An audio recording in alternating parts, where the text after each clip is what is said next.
누가복음 17장 20절에서 37절의 말씀입니다.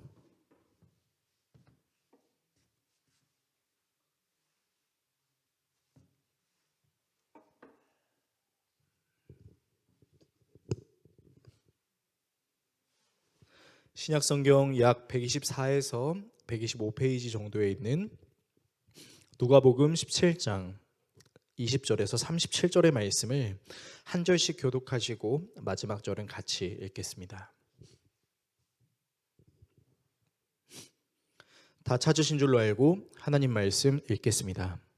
바리새인들이 하나님의 나라가 어느 때에 임하나이까 묻거늘 예수께서 대답하여 이르시되 하나님의 나라는 볼 수 있게 임하는 것이 아니요 또 여기 있다 저기 있다고도 못하리니 하나님의 나라는 너희 안에 있느니라. 또 제자들에게 이르시되 때가 이르리니 너희가 인자의 날 하루를 보고자 하되 보지 못하리라. 사람이 너희에게 말하되 보라 저기 있다 보라 여기 있다 하리라. 그러나 너희는 가지도 말고 따르지도 말라. 번개가 하늘 아래 이쪽에서 번쩍이어 하늘 아래 저쪽까지 비침같이 인자도 자기 날에 그러하리라. 그러나 이 세대에게 버림바 되어야 할지니라. 노아의 때에 된 것과 같이 인자의 때에도 그러하리라. 노아가 방주에 들어가던 날까지 사람들이 먹고 마시고 장가들고 시집가더니 홍수가 나서 그들을 다 멸망시켰으며 또 롯의 때와 같으리니 사람이 먹고 마시고 사고 팔고 심고 집을 짓더니 롯이 소돔에서 나가던 날에 하늘로부터 불과 유황이 비오듯하여 그들을 멸망시켰느니라. 인자가 나타나는 날에도 이러하리라. 그날에 만일 사람이 지붕 위에 있고 그의 세간이 그 집 안에 있으면 그것을 가지러 내려가지 말 것이요 밭에 있는 자도 그와 같이 뒤로 돌이키지 말 것이니라. 롯의 철을 기억하라. 물은 자기 목숨을 보전하고자 하는 자는 잃을 것이요 잃는 자는 살리라. 내가 너희에게 이르노니 그 밤에 둘이 한 자리에 누워 있음에 하나는 데려감을 얻고 하나는 버려둠을 당할 것이요 두 여자가 함께 맷돌을 갈고 있음에 하나는 데려감을 얻고 하나는 버려둠을 당할 것이니. 마지막 절 같이 읽겠습니다. 그들이 대답하여 이르되 주여 어디 오니까 이르시되 주검 있는 곳에는 독수리가 모이느니라 하시니라. 아멘.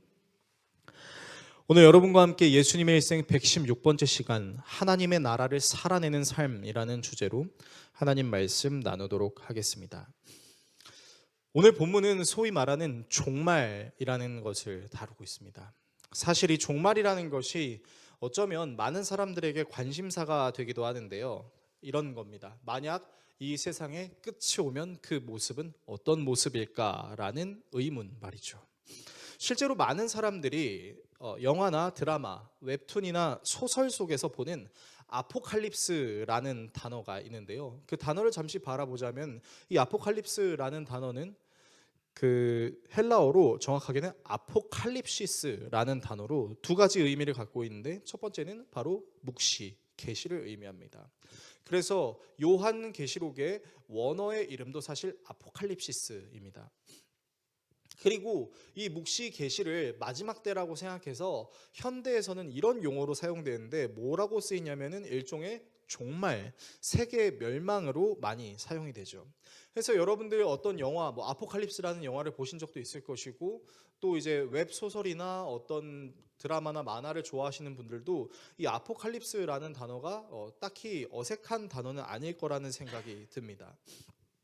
그래서 이제 종말을 생각했을 때 많은 사람들이 막 자연재해가 일어날 것 같아, 막 땅이 갈라질 것 같아, 천둥이 칠 것 같아, 막 그런 이야기를 하는 이유가요, 바로 이제 오늘 읽은 본문에서 등장하는 것과 같이 노아의 때에 홍수가 일어났던 것처럼 또 롯의 그 소돔에 살던 시대 때 하나님께서 소돔에 유황과 불비를 내리셨던 그런 이미지를 이제 떠올리게 되는 것이죠.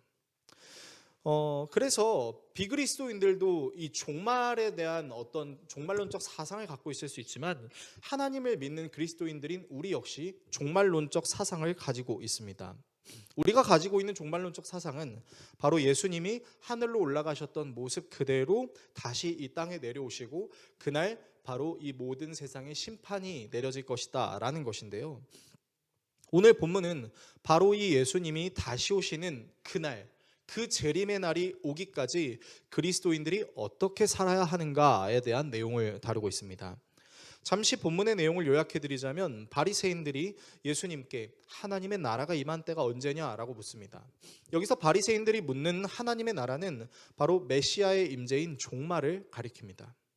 예수님은 바리새인들에게 하나님의 나라는 눈으로 볼 수 있게 오는 것도, 또 여기 있다 저기 있다라고 말할 수 없는 형태로 온다라고 하며, 아주 신기하게도 하나님의 나라는 너희의 안에 있다라고 말씀하십니다.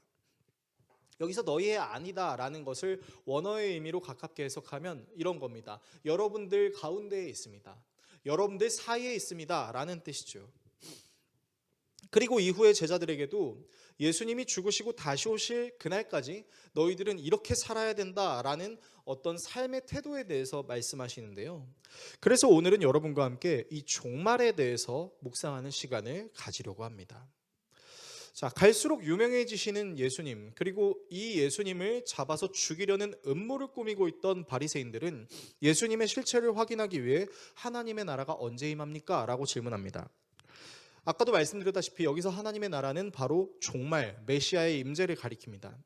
그런데 예수님께서는 다소 동문서답 같은 느낌으로 대답하시는데요. 분명 바리새인들은 언제입니까? when이라고 물었는데 갑자기 예수님은 하나님의 나라는 눈으로 볼 수 없어. 그리고 여기에 있어, 저기에 있어라고 말할 수 있는 것도 아니야. 너희들 가운데에 있어라고 말씀하시는 거죠. 도대체 예수님께서는 왜 이렇게 동문서답 같은 형태로 대답하고 계신 것일까요? 잘 아시다시피 예수님은 사람의 마음을 읽으실 수 있는 분이셨습니다. 때문에 예수님은 바리새인들이 자신에게 질문하고 있는 그 의도가 무엇인지를 아마 정확하게 알고 계셨을 거예요. 즉 바리새인들이 기다리고 있는 종말은 자기들의 눈에 훤히 보일 뿐만 아니라 어떤 특정한 장소에서 이루어져야 된다라는 생각이었던 것이죠. 그렇다면 이들은 도대체 어떤 종말을 생각하고 있었던 것일까요? 일단 눈에 보이는 장면을 한번 생각을 해보겠습니다. 자, 현재 바리새인들이 보고 있는 자기 자신들의 처지는 어떤 처지냐면 바로 로마라는 강대국의 식민지로 있는 처지입니다. 그리고 이런 식민지의 상태에서 바리새인들은 아직 우리에게 하나님의 나라가 도래하지 않은 것 같아 라고 생각하고 있는 것이죠. 그렇다면 이들이 생각하고 있는 하나님의 나라는 다른 말로는 식민지의 형태에서 벗어나 강대국의 형태를 띠게 되는 것이라고 우리는 추정할 수 있을 것입니다. 좀 더 나아가서 이 바리새인들이 꿈꾸는 하나님의 나라는 어쩌면 다윗과 솔로몬이 다스렸던 이스라엘의 시대, 주변에 있던 어느 나라도 함부로 이스라엘을 넘볼 수 없고, 심지어 그 나라가 얼마나 부강했었냐면 걸어다니고 있는 길가에 금과 은이 가득했다라고 말할 정도였으니, 그렇게 찬란했던 강대국인 이스라엘이 도래하는 것, 그것이야말로 진짜 하나님의 나라의 도래가 아닐까라는 생각을 하고 있었다라는 것이죠. 또한 이들은 하나님을 예배하는 장소는 오직 예루살렘 성전이어야만 한다라는 이상한 고정관념을 가지고 있었습니다. 여러분이 저와 함께 요한복음 4장에 있는 수가성 사마리아의 여인의 내용을 나눈 것을 잠시 기억해 보신다면, 사마리아 여인이 예수님께 이렇게 말하는 장면을 우리는 생각할 수 있습니다. 아니, 이보시오 선생님, 사람들은 예루살렘 성전에서 예배하는 것이 예배라고 하던데요? 라고 수가성 여인이 이야기하죠. 그리고 그때 예수님은 예배의 장소가 정해져 있는 게 아니야. 너희들은 예배의 장소가 중요한 게 아니라 영과 진리로 예배하는 것이 중요하지 라고 가르치셨던 것을 여러분은 기억하고 계실 겁니다. 지금은 이 바리새인들이 있는 예루살렘 성전 안에서도 자기들을 감시하고 있는 로마의 군인들이 돌아다니고 있지만, 메시아가 임재하시면 이 로마 군인들은 얼씬도 하지 못하게 될 것이다 라는 생각을 가지고 있었던 것이죠. 즉 바리새인들이 기다리고 있던 종말은 어떤 종말이냐? 찬란했던 다윗과 솔로몬의 시대의 회복이자 자기들을 괴롭히는 로마로부터의 해방이었던 것입니다. 여러분, 근데 사실 이 바리새인들이 기다리고 있는 종말의 모습은요, 사실 몇 차례 이 세상에 나타났던 적이 있었습니다. 우리 젊은 세대들은 좀 모를 수도 있겠지만 우리 어른 세대들은 1992년 10월 28일에 아주 재밌는 일이 일어났던 것을 알고 계실 겁니다. 바로 전 세계에 종말이 일어날 것이다 라고 소문을 냈던 우리나라의 다미 선교회가 있었던 걸 여러분은 기억하실 것입니다. 그리고 이 다미 선교회 사이비 이장님 목사가 모든 성도들의 통장을 다 털어버리고 너희들은 휴거하게 될 것이다. 자, 휴거는 하늘로 올라가게 된다는 것이죠. 휴거하게 될 것이다. 휴거하라 휴거하라 외쳤던 그 날이 진짜로 있었습니다. 그러면 우리나라만 이런 일이 있었을까요? 그렇지 않습니다. 저 미국에는 1844년 10월 22일에 전 세계의 종말이 이르게 되니 회개의 성품과 성결이 필요하다면서 열변을 토했었던 한 목사가 있었습니다. 그리고 이 목사를 통해서 만들어진 교단이 재림교죠. 우리가 알고 있는 제7의 안식교라는 이단입니다. 그리고 1874년 예수님의 재림이 일어날 것이라고 주장했었던 미국의 찰스 테이즈 러셀이라는 이 사람도요, 역시 정해진 날에 한 예수님께서 재림하실 것이다 라고 말하면서 성도들을 미혹하게 했습니다. 그리고 이 세력이 여전히 죽지 않고 오늘도 거리에 돌아다니면서 바로 사람들에게 복음을 전하고 있는, 아니 복음이 아닌 이상한 복음을 전하고 있는 이단인 여호와의 증인의 시초가 되는 것이죠. 이 사람들은 모두 몇 날 몇 시에 이 세상에 종말이 일어날 것이다 라고 주장을 했고, 이 주장에 동의하는 사람들은 그 종말을 대비하면서 나는 아무것도 필요가 없으니까 그동안 내가 모아놨던 부동산 땅 문서, 아파트, 또 재산들, 그리고 통장에 있는 돈 싹 다 꺼내다가 교주들한테 다 갖다 바치고 그 재림의 날만 기다리고 있었다는 것을 우리가 알고 있습니다. 그러면 그 싹 다 갖다 바친 돈을 다 어떻게 했겠어요? 결국 교주들이 자기의 입속으로 넣는 거 아니겠습니까? 휴거를 기다린다는 등 엉뚱한 행동들을 하게 된 것이죠. 그런데 이런 이단들의 꾀임에 빠져서 종말을 기다리는 사람들의 모습을 통해 명백히 드러난 것이 있었습니다. 그것이 무엇이냐면, 사람들은 모두 마음속에 자기들이 원하는 어떤 종말의 형태가 있다는 것입니다. 바리새인들이 찬란했던 다윗과 솔로몬 시대를 원했던 것처럼 다미 선교회 회원들도, 재림교를 따랐던 사람들도, 러셀을 따랐던 여호와의 증인 출신의 사람들 역시 자기들이 눈으로 보고 싶어하는 어떤 종말의 형태가 있었다라는 것이죠. 그리고 그것을 위해서라면 자신의 전 재산을 쓰는 것 정도는 아깝지 않다. 왜? 내가 원하는 종말을 맞이할 수 있으니까 라는 생각을 가졌다라는 것입니다. 그런 생각을 가지고 있는 바리새인들에게 예수님은 말씀하십니다. 얘들아, 혹시 그런 종말을 기대해? No. 그런 종말은 오지 않아. 너희들이 눈으로 볼 수 있는 기대하는 그런 종말은 오지 않아. 심지어 여기에 종말이 임할 거야. 여기에 종말이 임할 거야. 아니야. 얘들아, 하나님 나라는 너희 가운데 있어 라고 얘기하고 계신 것이죠. 그리고 이 본문을 문법적으로 자세히 살펴보면요, 하나님 나라는 너희 가운데 있을 거야 라는 미래형이 아닙니다. 문법을 자세히 보면요, 현재형입니다. 무슨 말이에요? 이미 하나님의 나라가 있다라는 겁니다. 우리도 가끔 하나님의 나라가 있다라는 것을 머리로 알고 있지만 사실 하나님의 나라가 있는지 잘 모르는 채로 살아가는 경우가 되게 많지 않습니까? 힘드니까, 피곤하니까. 아니, 하나님이 살아계시는데 왜 세상에 이런 악이 창궐하고 있지라는 생각들이 드니까 말이죠. 그럼에도 불구하고 예수님은 하나님의 나라는 지금도 있다, 현재 진행형이다라고 말씀하고 계신 것이죠. 즉 예수님은 하나님 나라의 종말을 기다리고 있는 바리새인들에게 너네가 기대하는 그거 아니야. 응, 아니야. 너희 이미 하나님 나라에 살고 있어 라고 말씀하고 계신다는 것이죠.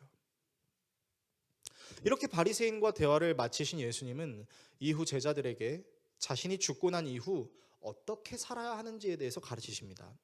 본문 22절에 예수님이 말씀하시는 인자의 날, 이것은 그 바리새인들이 기다렸던 하나님 나라의 때로 종말을 가리킵니다. 예수님은 자신이 세상에서 떠난 이후에 언제, 어디서, 어떻게 재림하실지를 분명히 제자들이 보고 싶어 할 것을 아시고는 얘들아, 니네들이 내가 보고 싶겠지만 너희들이 나를 볼 수 없을 거야 라고 말씀하십니다. 그리고 자신이 세상을 떠난 후에 여기저기서 예수가 재림했다, 예수가 재림했다 라는 소리가 들리겠지만, 그런 이상한 말을 하는 사람들의 무리도 있을 것이지만 그 말에도 휘둘리지 말라는 말씀을 하고 계신 것이죠. 여러분, 지금 이 세상에 예수가 얼마나 많아요. 내가 재림 예수야, 내가 재림 예수야 라고 외치는 사람들 되게 많습니다. 그렇지 않습니까? 제가 교회를 운영하면서 되게 스트레스 받는 게 하나 있는데요. 그게 뭐냐면 자꾸 이단 그 본부에서 자꾸 우리 교회로 소포를 보내는 거예요. 여기 보시면요. 한국 교회는 회개하고 재림 예수를 영접하라. 그 재림 예수교 천국 복음 전도회 이렇게 와요. 그래서 제가 되게 자주 버리다가 너무 궁금해서 도대체 이거 왜 보내는 거지 하고 제가 펼쳐봤습니다. 펼쳐봤는데 정말 성경 해석을 죄송해요. 진짜 그지같이 해놨더라고요. 그리고 여기 예수님 얼굴이 있어요, 여러분. 이게 펼치면은 재림 예수, 나는 길이요 진리요 생명이니 부활이니라. 이렇게 예수님이래요. 예수님 되게 못생긴 것 같은데, 되게 그 얼굴에 심보가 못된 심보가 되게 가득하게 생기신 것 같은데, 자꾸 저보고 회개하래요. 자기가 예수라고 회개하라는데, 좀 짜증납니다. 이런 이 책 한 권 만드는데 드는 돈이랑 택배에 들어가는데 들어가는 돈만 생각해 보면 여러분 이 돈 가지고 좋은 일을 얼마나 많이 할 수 있겠어요? 그렇지 않습니까? 성광출판사 인쇄일이 2026년 2월 26일 얼마 되지도 않았어요. 매번 이렇게 인쇄를 해가지고 보내는 거예요. 막 돈 아까워 죽겠습니다. 뭐라는 겁니까? 내가 예수라고 하는 거예요. 여러분 이런 사람들만 예수입니까? 아닙니다. 여러분 유튜브 보면요. 이제 유튜브가 거의 우리의 일상 그 수단 도구가 되어버렸기 때문에 우리가 진짜 분별해야 되거든요. 분별하고 조심해야 되는데 뭘 분별하고 조심해야 되냐? 여러분 은밀하게 이단들이 이단이 아닌 것처럼 행동하는 경우가 되게 많습니다. 제가 차마 채널명을 오픈할 수는 없지만 막 촬영을 해요. 막 성령의 임재가 나타나는 걸 막 촬영을 합니다. 되게 저보다 어리게 생긴 어떤 사람이 나와가지고 막 머리도 휘황찬란한 뽀끈머리를 해갖고 나와가지고 막 사람의 머리에 안수하고 이야 이러면 갑자기 귀신이 으에 하고 떠나가는 막 그런 영상을 막 카메라로 찍어요. 그리고 와 재밌다. 진짜 되게 특이하네. 진짜 예수님이 역사하시나 하고 그 사람의 유튜브를 자세히 보니까 또 홈페이지도 나오더라고요. 근데 그 홈페이지를 들어가니까 성령의 은혜가 깃들어 있는 티셔츠를 판매한대요. 네? 성령의 은혜가 깃들어져 있는 티셔츠요? 그래서 제가 재질을 좀 봤습니다. 재질을 봤는데 그냥 여러분 폴리에스테르, 나일론 여러분들이 입고 있는 그냥 면티 그 자체예요. 근데 거기에 성령의 은혜가 깃들어서 성령의 은혜가 깃들어져 있는 티셔츠는 15만 원이래. 제가 너무 어이가 없었어요. 뭐 이런 사람만 있겠습니까? 또 요즘 다시 죄송한 말씀이지만 신비주의적, 은사주의적인 모습으로 또 교회에 유행이 타고 있는 흐름들도 있죠. 이 시간에서 다 다룰 수는 없겠지만 여러분 사실 저는 신비주의 자체를 비난하고 싶은 것도 은사주의 자체를 비난하고 싶은 것도 아닌 우리가 정말로 성경을 제대로 해석하고 하나님의 말씀을 잘 알아야지만 이런 것들을 우리가 분별하고 잘 대처할 수 있겠다라는 생각은 듭니다. 특별히 우리 더웨이 교회 성도들이 좀 미혹되지 않았으면 좋겠어요. 물론 우리 교회에 휘황찬란한 역사가 일어난다면 성도들은 많이 늘어날 수 있을 것입니다. 제가 갑자기 여기서 오병이어의 기적을 확 하면은 여기 거북섬에 있는 사람들이 다 오겠죠. 근데 그건 하나님의 뜻이 아니죠. 하나님의 뜻은 말씀을 잘 가르치고 한 영혼이 주께로 돌아오는 것을 굉장히 중요하게 해야 되는 사역이니까요. 그러니까 여러분들은 주변에서 내가 예수다, 내가 예수다라고 말하는 것을 좀 조심할 필요가 있습니다. 이미 말씀에도 이렇게 나와 있는 것처럼요. 그래서 예수님은 내가 예수다, 내가 예수다 말하는 그 사람들을 조심할 것, 그리고 예수님이 다시 오시는 그날은 번개가 하늘 끝에서 하늘 끝에 꽝 쳤다가 사라지는 것처럼 우리가 전혀 인지할 수 없는 상태로 온다라고 말하고 있는 것이죠. 중요한 것은 예수님이 말씀하고 계신 이 종말의 때를 대비해야 된다는 것입니다. 아마 많은 영화나 드라마, 웹툰 소설이 바로 오늘의 이 본문 구절을 가지고 그 작품 요소로 사용하는 경우가 많습니다. 그러니까 예수님이 다시 오시는 그때는 노아의 홍수 때처럼 막 물이 지배하는, 그리고 롯의 때의 하늘의 불과 유황비가 소돔에 떨어졌던 것처럼 막 전 세계가 그렇게 멸망하는, 그래서 아포칼립스라는 주제로 쓰여진 그 영화나 드라마를 보면 꼭 그런 자연재해들이 일어나요. 그러나 오늘 본문의 의도는 단순히 예수님이 재림하시는 그때에 어떤 자연재해가 일어난다라는 것을 말하려고 하는 것 같지는 않습니다. 노아의 방주 때에도 롯의 소돔 재난 때도 한 가지 공통점이 있습니다. 여러분 그게 무엇인지 혹시 알고 계십니까? 말씀을 좀 봤으면 좋겠는데요. 여러분, 이 두 가지 시대에는 한 가지 공통점이 있습니다. 그게 무엇이냐면 노아의 시대 때는 하나님이 사람의 죄악이 세상에 가득해서 그 모든 계획이 항상 악할 뿐임을 보시고 사람 지으신 것을 한탄하시고 근신하셨다라는 것. 그리고 소돔과 고모라의 때도요. 아브라함이 지금 하나님께 기도하고 있잖아요. 만약 이 소돔에 단 10명만이라도 의인이 있다면 하나님 이 소돔을 멸망시키지 않으실 거죠? 그래, 10명만 기도하는 사람이 있더라도 내가 멸망시키지 않을게. 무엇입니까? 노아의 때도 롯의 때도 사람들이 굉장히 약했다는 것이죠. 이 시대에는 공통점이 있습니다. 일단 하나님께서 만드신 아름다운 성 문화가 완전히 퇴폐하게 되죠. 그래서 결혼하지 않고 그냥 나의 성을 가지고 아무렇게나 놀리고 더럽게 하는 것조차도 다 허용이 되는, 심지어 동성애도 마찬가지죠. 그것뿐만이 아니라 자신이 원하는 것을 이루기 위해서는 어떤 범죄를 저질러도 된다는 의식이 창궐했던 시대가 바로 노아의 때와 롯의 때였습니다.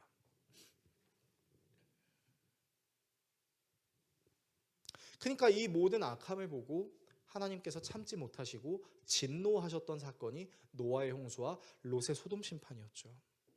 생각해 보세요, 여러분.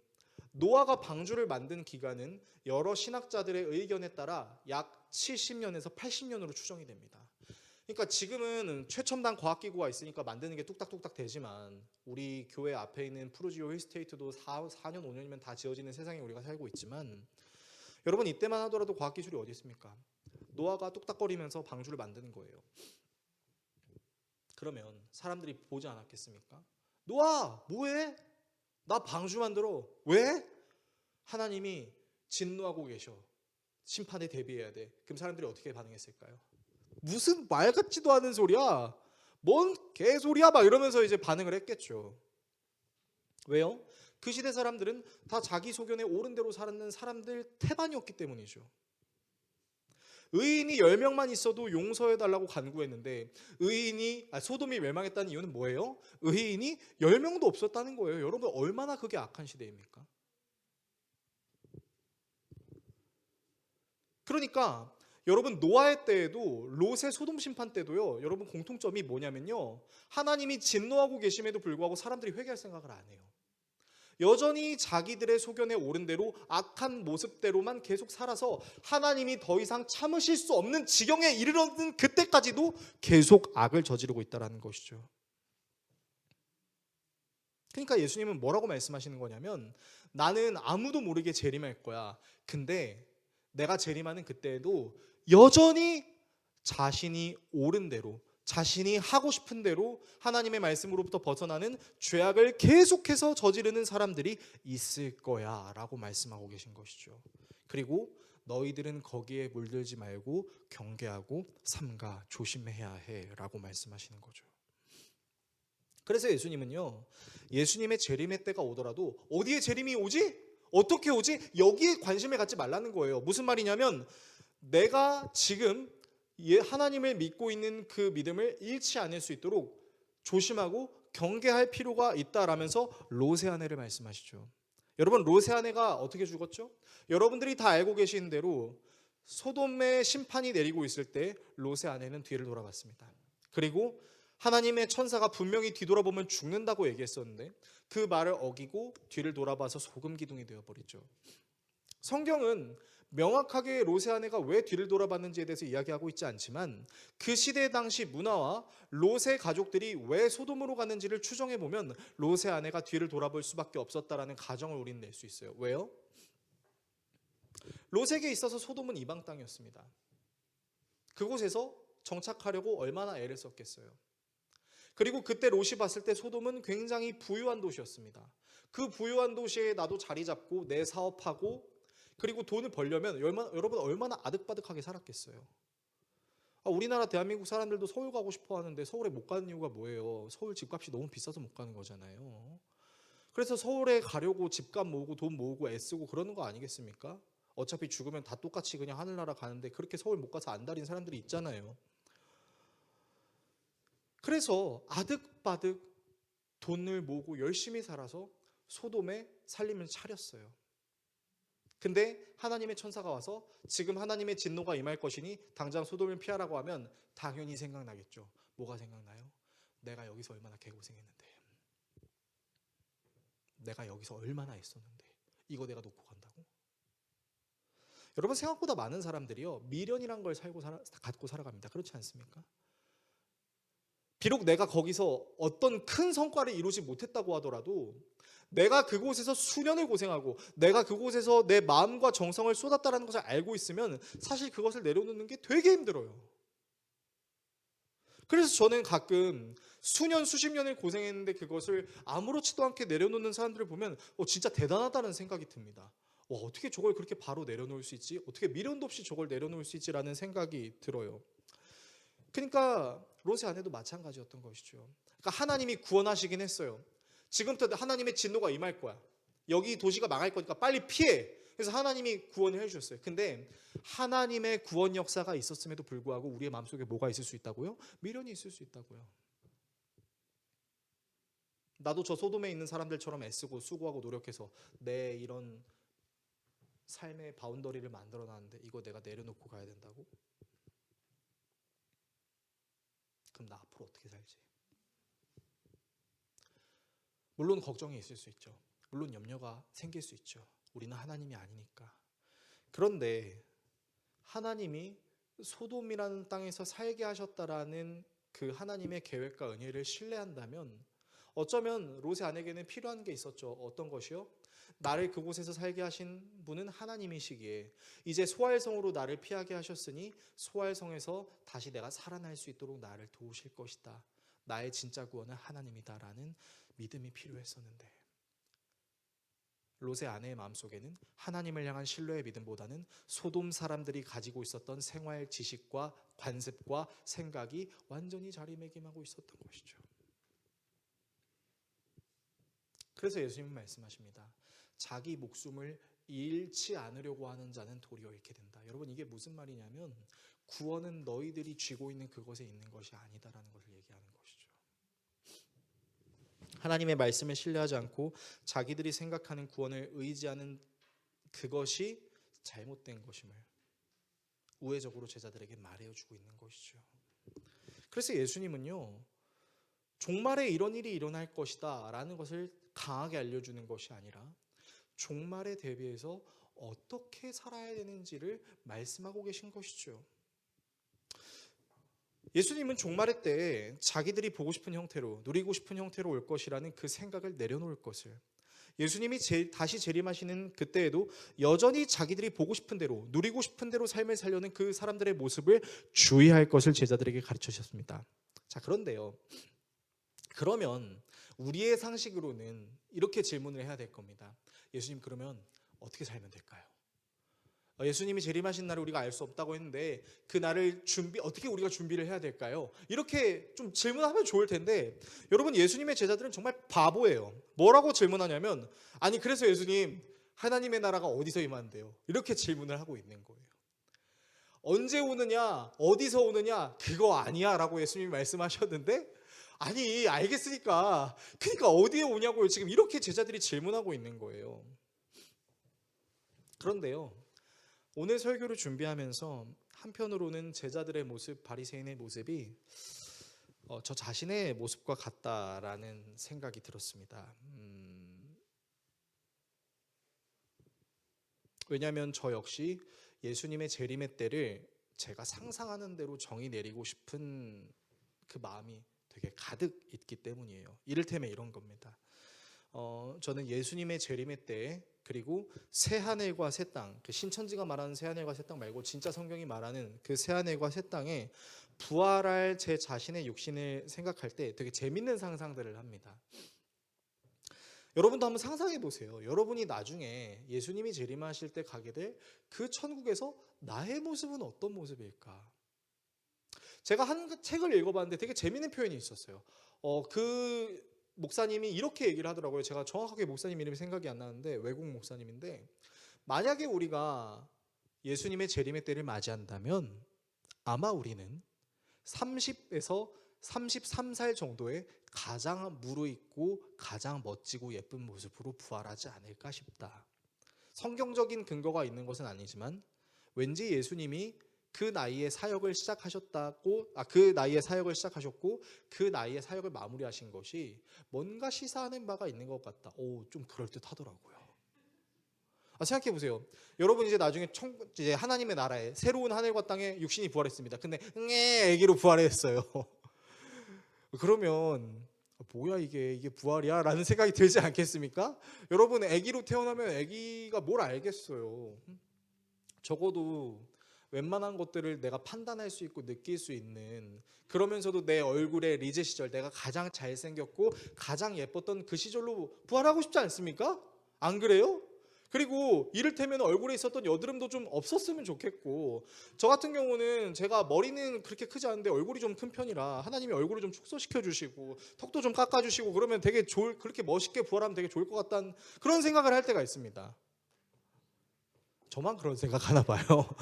이제 그런 상상을 하고, 또 어떤 상상을 하냐면 천국만 생각하면 제가 되게 기쁜 게 뭐냐면 일단 피곤함이 없겠구나. 하나도 피곤하지 않고 맨날 즐거울 것이고 슬프고 힘들고 어려운 일 없겠구나. 아내와 자식 때문에 속상하고 짜증나는 일도 없겠구나. 물론 이제 제 아내도 그렇게 생각할 수 있겠지만 이제 막 그런 생각을 해요. 그래서 하루가 너무 지치고 힘들 때면 진짜 아무것도 하기 싫은 마음이 들 때마다 제 마음속에 드는 생각이 있습니다. 하나님, 저희들을 빨리 데려가 주세요.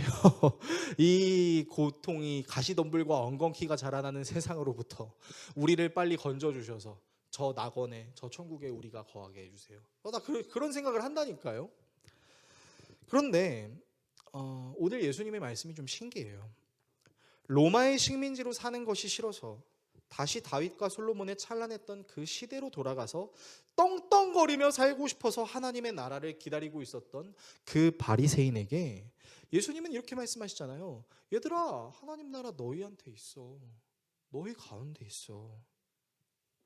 바리새인들이 얼마나 당황스러웠을까요? 뭔 소리야? 막 하지 않았겠습니까? 무슨 이게 하나님 나라예요. 우린 아직 로마의 식민지인데, 메시아가 아직 임재하지 않았으니까 우리가 이렇게 살고 이 모습 이따구로 살고 있는 건데 라고 반발하고 싶지 않았겠습니까? 근데 현 상황이 전혀 하나님의 나라가 아니라고 생각하는 그 바리새인들에게 예수님은 아니야, 지금 너희가 살고 있는 지금이 하나님 나라야 라고 말씀하고 계신 것이죠. 예수님이 그렇게 말씀하신 이유가 뭐였을까요? 바로 메시아의 임재를 상징하는 예수님이 바리새인들과 지금 함께하고 계셨잖아요. 즉 예수님이 함께 계신 그 상태가 하나님 나라라는 말이죠. 여러분, 이 말을 우리에게 적용하자면요, 지금 우리가 아무리 고통스럽고 힘든 삶의 상황과 연속을 살아가고 있다 하더라도 내 안에 계신 예수님과 함께 있다면 지금 이곳이 바로 천국이다 라고 예수님이 말씀하고 계신다는 것입니다. 좀 당황스러우십니까? 목사님, 이게 천국이라고요? 그럼 저 그냥 하나님 안 믿을래요 라고 말하고 싶으십니까? 그런데 우리가 조금만 더 깊게 한번 생각해 봅시다. 여러분, 이 노래 혹시 알고 계신지 모르겠어요. 제가 되게 좋아하는 가수들 중에 바이브라는 가수가 있는데, 그 바이브라는 가수가 부른 노래 중에 천국이라는 노래가 있습니다.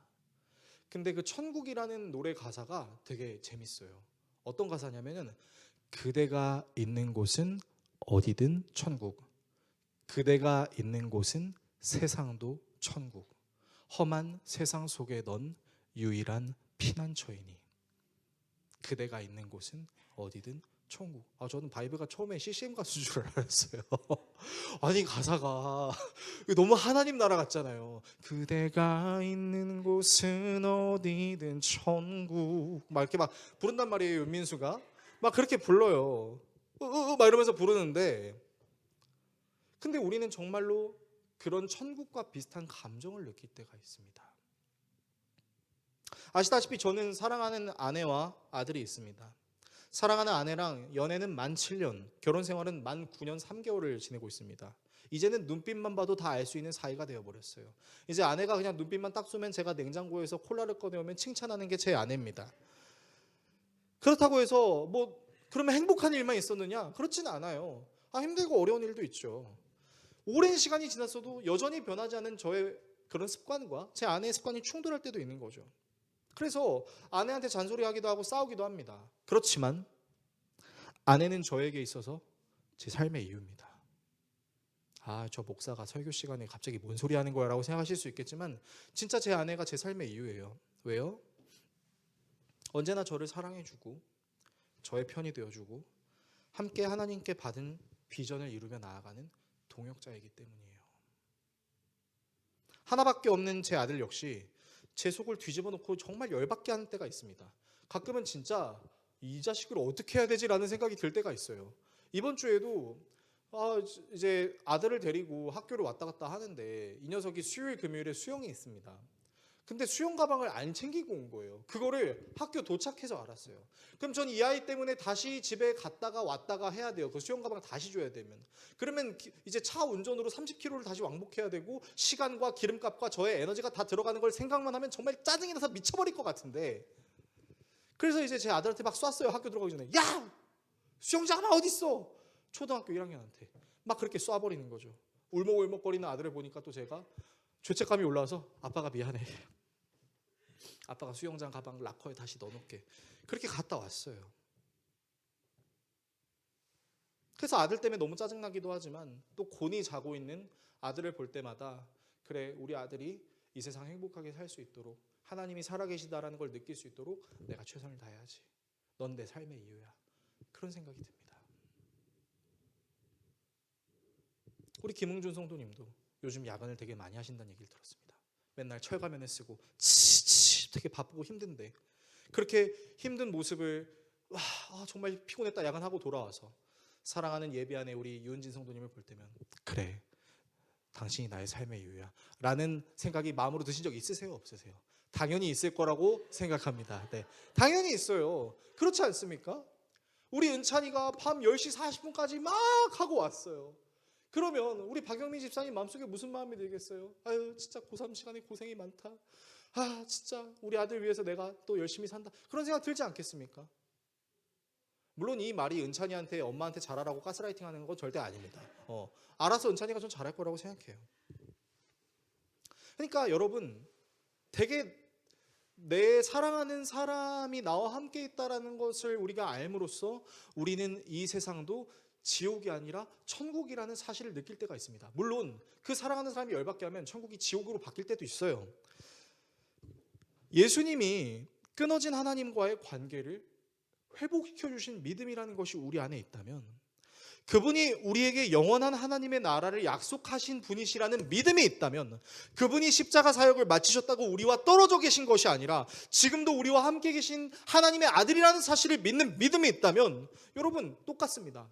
우리가 살고 있는 이곳은 지옥이 아니라 천국입니다. 오히려 예수님이 없는 그곳이 지옥이라고 할 수 있겠죠. 뭘 해도 기쁘지 않고 맛있는 걸 먹어도 좋은 여행을 가더라도 잠시 잠깐은 기쁠 수 있겠으나 그 영원한 기쁨이 우리에게 없어 마치 진통제를 맞은 것 같은 느낌으로 살아가는 이 세상이 지옥일 수 있다는 것이죠. 그러나 험한 세상일지라도 나를 위해 하나밖에 없는 자신의 아들을 버리신 하나님의 은혜가 있다는 것을 믿는다면, 맨날 주중에 나가서 사람들한테 평가받고 살다가 이 주일이라는 예배의 자리에서 너는 평가받아야 될 대상이 아닌 내가 사랑하는 존재야라는 하나님의 음성을 들을 수 있다면, 이 바쁘고 힘든 세상 속에서 어떻게든 돈을 벌어야 되는 세상 속에서 내 힘으로만 살 수 없다는 것을 깨달았을 때 그런 나를 위로하시고 내가 생각지도 못한 방법과 생각지도 못한 상황과 환경으로 나를 인도하시는 그 예수를 만날 수 있는 은혜를 내가 놓치지 않는다면, 이거는 단순한 정신 승리가 아닙니다. 예수님이 있는 지금 이곳도 천국이 될 수 있는 거죠. 나를 사랑하시기 위해 내 자신의 전부를 십자가에 매달으셨던 그 예수님을 믿을 수 있는 은혜가 우리에게 있을 수 있다면, 우리 자신에게 있어서 구원이라는 것은 단순히 먹고 마시는 문제의 그 수단을 넘어서서 그 먹고 마시는 부분을 도와주실 수 있을 뿐만 아니라 우리의 삶이 모든 것을 합력하여 선하신 길로 인도하실 수 있고 이 세상에서의 삶이 끝이 아닌 영원이라는 곳으로 우리를 인도해 주실 수 있는 그 예수님이 우리의 구원이라는 것, 그 예수님과 영원토록 함께하는 것이야말로 진정한 천국이자 종말이라는 것을 우리는 알 수 있게 된다는 것이죠. 설교를 정리하겠습니다. 사랑하는 성도 여러분, 오늘 우리는 종말에 대해서 묵상하는 시간을 가졌어요. 어쩌면 우리는 바리새인들이 모습처럼 성경이 우리에게 말하는 그 하나님 나라를 원하는 것이 아니라 우리가 원하고 있는 하나님 나라를 기다리고 있을지도 모르겠습니다. 그저 지금 살아내고 있는 이 모든 삶은 그냥 다 고통의 연속선에 불과하다라고 생각할 수 있을지도 모르겠어요. 그런 우리에게 예수님은 자신과 함께하고 있는 바로 지금이 하나님의 나라라고 말씀하십니다. 자신이 원하는 대로만 살려고 하는 모습이 오히려 지옥이 될 수 있고, 그것으로부터 우리를 건지시려는 예수님과 함께하고 있는 그것이 진정한 천국이다라고 말씀하고 계신 것이죠. 그래서 우리는 예수님과 함께하는 것을 묵상하는 그 하나님의 나라를 살아낼 필요가, 그리고 이후에 완전하게 들어가게 될 하나님 나라를 소망해야 할 필요가 있습니다. 그래서 여러분께 말씀드리고 싶어요. 여러분, 우리에게 필요한 건요, 신앙생활이라기보다는 생활 신앙일지도 모르겠습니다. 말장난을 하려는 게 아니라요, 우리가 실제로 월요일, 화요일, 수요일, 목요일, 금요일, 토요일, 일요일 이렇게 살아내는 삶 속에서 나와 함께하고 계신 그분을 놓치지 않는 생활 신앙을 통해 우리는 지옥에 살고 있는 것이 아니라 지금도 하나님 나라에 살고 있다는 것을 잊지 않아야 할 필요가 있다는 것이죠. 사랑하는 나의 사람들을 생각했을 때 천국이 된 느낌이 우리에게 들 수 있는 것처럼, 우리에게 진짜 천국을 주실 수 있는 그분을 우리가 묵상한다면 지금 이것도 천국이 될 수 있는 거죠. 물론 하루를 사는 것은 쉽지 않아요. 체력과 물질과 시간은 정해져 있는데 정작 살아내야 될 삶의 환경은 이 모든 것을 오버하게 만듭니다. 야근해야 될 때도 있고요, 야근하고 집에 왔는데 개수대에 설거지가 잔뜩 있을 때도 있을 것이고요, 좀 쉬고 싶은데 사회적 관계들 때문에 주말에 결혼식을 가야 될 때도 있을 것이고요, 사람들의 모임에 가야 될 때도 있을 것입니다. 그래서 사실 우리 스스로 우리 자신을 컨트롤하는 것은 정말 쉬운 일이 아닙니다. 그래서 우리는 오늘도 예수님이 필요합니다. 내가 가진 이 모든 것을 내 스스로 감당할 수 없는 연약함을 하나님 앞에 인정하고 생육하고 번성하여 온 땅에 충만하여 모든 것을 다스리라 라고 말씀하셨던 그 하나님의 계명을 회복시키시는 예수 그리스도의 은혜가 필요한 것이죠. 그리고 그 은혜는 오늘도 우리를 위해서 기도하시는 예수님이 있다는 것을 믿는 믿음이 있을 때 가능합니다. 그러므로 여러분 기억하십시오. 여러분들의 삶이 아무리 힘들다 하더라도, 여러분들의 삶이 힘들기 때문에 지금 하나님의 나라가 임하지 않았다는 것은 아닙니다. 지금까지 여러분들이 살아오시면서 겪으셨던 그 모든 어려움 가운데에는 여러분을 위하여 기도하시고 여러분의 끝까지 포기하지 않으셨던 예수님이 있었다는 것을 기억하십시오. 그리고 함께 예수님이 언제 오실지 우리가 정확하게 알 수 없지만 오늘도 내가 함께 하시는 예수로 제 삶을 살아내겠습니다 라고 결단할 수 있는 저와 여러분 모두가 될 수 있기를 예수 그리스도의 이름으로 축원합니다.